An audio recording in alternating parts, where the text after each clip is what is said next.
What a contrast we have got here. The 20-year-old youngster, Del Worsham, against the veteran, Jim White.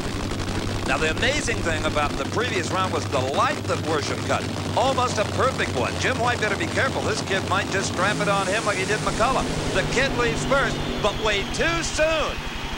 A foul start on Del Worsham, and oh, will that young man be sick. He wasted the quickest run of his life, a 5:36 to a slower 5:39.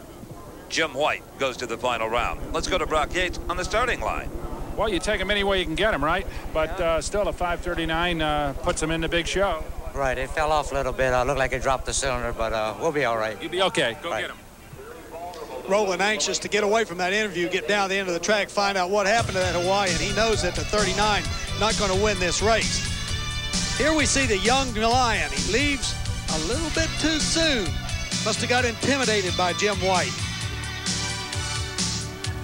Someone once said, no matter how many bad breaks you get, if you race long enough, you'll get a payback. And you just did. The young man red-lighted.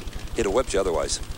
Yeah, he jumped out there pretty good. We had softened the car up, thought the track was going to be slick, and sure enough, the car went down there, drove around just a little bit. But did you know you had won?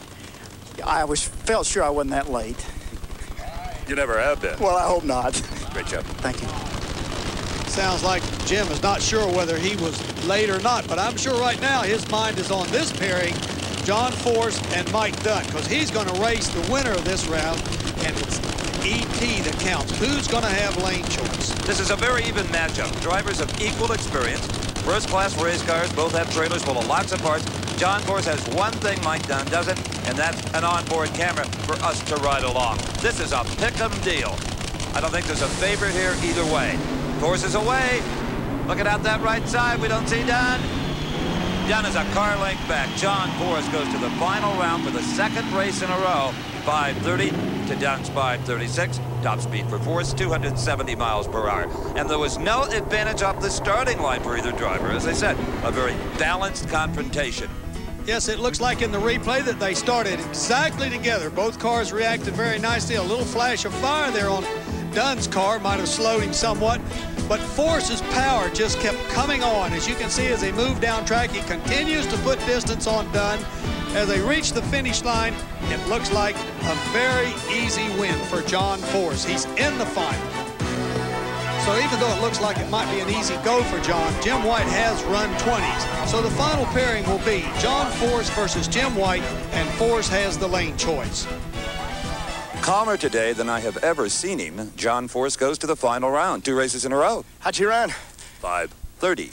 5:30. She's there. God, I wish I was 20 years old again. Racing these kids makes me nervous because you know everything works for them, and that's old guys. And I'm starting to feel old, Steve.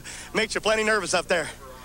30, well, he ran 39, but you know he's got more in that thing. He can pedal it back. I know, but we were fighting lanes up there, and all of a sudden Coyle jumped into the other lane, and I thought, what's going on here? But we're going to go with Charlie Allen's new pad and just give her hell this weekend. Well, I'll tell you, that left lane has become very popular.